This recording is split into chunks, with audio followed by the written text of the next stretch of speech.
Red Room, Society of Silence. Chapter 4. The Hallway. Only 2 cards remain, 2 doors, and for the first time in hours, neither opens right away. Ethan leans against the wall near room 5, not pacing, not impatient, just waiting. June arrives seconds later. His sketchbook is closed, fingers brushing the covers like it itches. They lock eyes. Too long. Ethan speaks first, calm, unreadable. "You don't look tired." June shrugs. "You don't look surprised." "I'm not." Silence settles, not cold, but practiced. June glances towards the sealed doors. His voice low. 3 hours. 2 left. Ethan without turning. Silence always wins. June steps a little closer. Not intimate. Just closer. "You always like that part. The hush. The rules. You liked breaking them." Something flickers. Not quite a smile. Not quite a wound. June tilts his head. "Think they knew it'd be us?" Ethan doesn't pause. "They always knew." Then, a chime. Down the corridor, a cleaner appears. Silent, waiting. June starts walking. As he brushes past Ethan, he murmurs, "Don't die in that room." Ethan watches him go, then answers just loud enough, "Don't vanish in yours." The doors open. Room 1 and 2. Room 1 stayed quiet. The longer the silence stretched, the more certain he became. He had been spared. But room 2 was no longer holding back. The door opened, not for a senior, for 2 crimson-robed figures. Inside, the boy was already standing, as if the mirror had given him instructions no one else could hear. One cleaner step forward. No clipboard, no question. Just a folded robe placed gently into his hands. The second cleaner spoke, barely above a whisper. "The mirror's finished with you." No hesitation. As he passed between them, a spiral of ink, coiled and delicate, like a secret that had always known its timing. Not a mark of punishment, a mark of completion. He didn't speak, didn't turn. But as the robe slipped over his shoulders, one cleaner murmured, so soft it was almost a breath, "It remembers who served." And just like that, he stepped beyond the threshold. Not vanished, released. The hallway held its breath. And the mirror stayed very, very still. Room 3, June. The door cracked open, slow, like breath drawn through teeth. June stepped inside. Room 3 no longer smelled like skin or sweat. The mirror hum. No grief left hanging in the velvet. Just bleach. 2 crimson-robed figures stood inside. One adjusted the couch cushions with clinical care. The other wiped the last crimson trace from the corner of the floor. Each motion practiced, unflinching. June didn't speak, didn't ask what had happened. He already knew. One cleaner looked up, met his gaze, and nodded once. "This room no longer remembers." The second gestured silently toward the hallway. Follow. He did, not because he was told, but because something in him was too hollow now to refuse. The door opened before they touched it. Dark velvet, a glint of glass, and silence that was not empty. One cleaner step aside, voice low and certain. This one still holds something. Then they left. June stood alone at the threshold, sketchbook in one hand, control in the other, both slipping. And as he stepped forward, memory opened wider than the door. 4 years earlier, before there were robes, before silence grew teeth, there were 5 boys.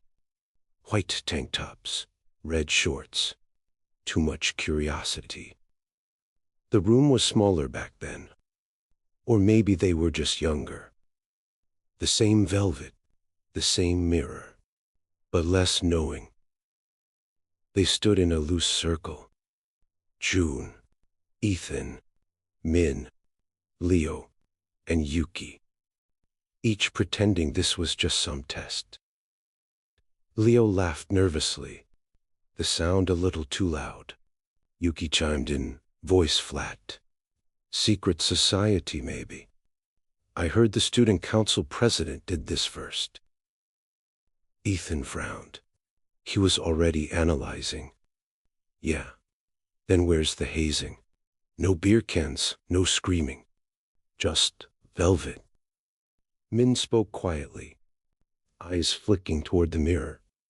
I don't like the humming. They all paused. Then, as if summoned, the hum returned. Soft, deep, felt more in the chest than in the ears. June didn't speak.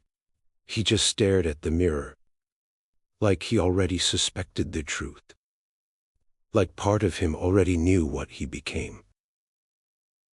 One by one, they signed the invitation cards. No confetti, no ceremony. Just ink, names, a moment too quiet. Then, they lifted the blindfolds. Min was the first to slip his on. Then Yuki, then Leo, then Ethan. June took the longest, but when he tied it tight. Now years later, he was untying more than just his belt. Room 4, June. The door sealed behind him, soft, certain, absolute. Room 4 exhaled a heavier silence, not emptiness, but aftermath. The room reeked faintly of alcohol. Ethan's drink still clung to the boy's breath. On the velvet sofa, he laid sprawled, eyes closed, lips parted, gone to some dreamless depth. Not asleep, not awake, just adrift. He wouldn't wake. Not now. June didn't try. He knew this kind of silence. He'd drawn it before. He crossed the room and sat in the sofa. The sketchbook was still open in his hand, the page still warm, the face still his, undone, exposed.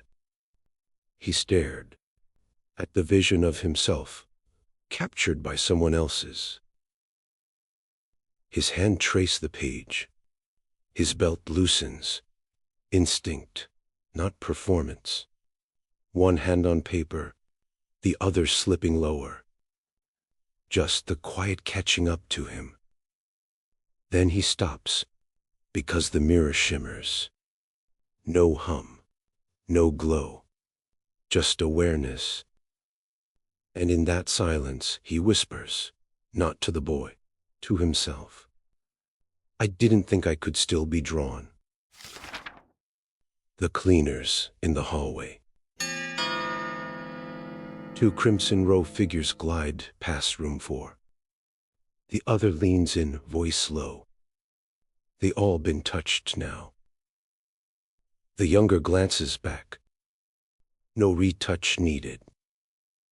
The other listens, not to the sound, but something deeper. Another pause. What happens when two remember? The younger asks.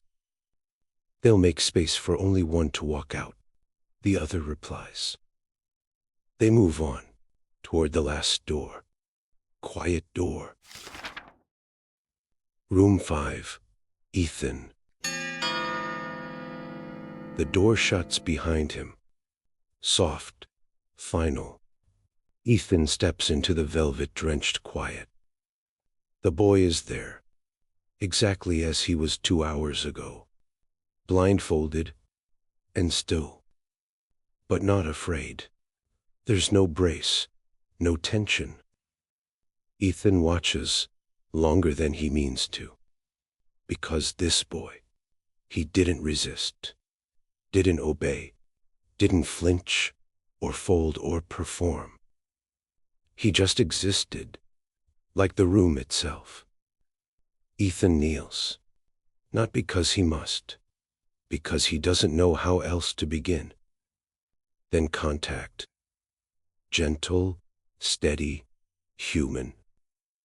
The boy exhales. Not relief, not submission, just acknowledgement. Ethan shifts closer, not looming, but leaning, letting his body shape to the voice. The couch groaned softly beneath them. Their knees touch. His hand brushes the boy's ribs, bare, warm, and breathing. And something inside Ethan, the part that used to be all tease and control, goes still.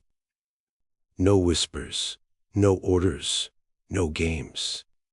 He closes his eyes, and for the first time in hours, he doesn't want to win. He just wants to be forgiven. He doesn't say it, but the boy's stillness answers anyway. Ethan exhales, slow, unguarded.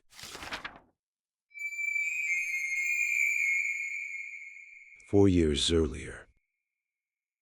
Back then, the red room was colder, brighter, before the velvet soaked up everything. The ritual had ended. White blindfolds tossed aside, tank tops wrinkled, knees aching from velvet floors. Ethan remembered sitting alone, shoulders against a far wall, trying to breathe normal again, trying to act like it hadn't changed him. Min was curled up in the corner, arms around his knees, not crying, just still.